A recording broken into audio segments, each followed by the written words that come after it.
Moreni, this is Sivanati Mona once again, and I'm back with another episode to highlight what this day means to us as the youth and South Africans.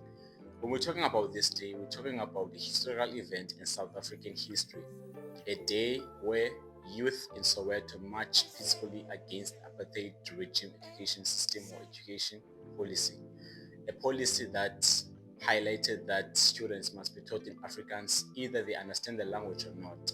And as a result of that, so many students were failing from Afrikaans because every subject was taught in Afrikaans. And with students that were there at the time felt the need to do something about this education system, and they held a peaceful march against this apartheid regime education policy system. So on this day, we remember the youth who fought for equality in the education system that oppressed those who didn't understand Afrikaans. All subjects were taught in Afrikaans. Tsetse Mashinini led the youth in a peaceful march against this injustice. He was one of the people that was leading the youth from this injustice. As a result, because the apartheid government didn't want to include indigenous languages in the education system, they felt threatened by this march.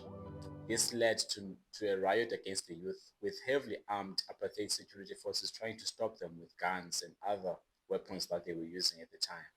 Key figures like Hector Peterson, who was 12 years old at the time, were among those who died that day from this brutality, shot by the apartheid security forces during this protest.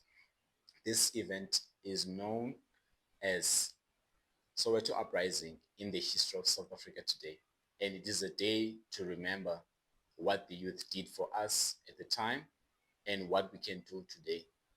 Also, by including our indigenous languages in the education system, because I feel like there isn't much done in that sense where we include our indigenous languages, maybe in math, in science,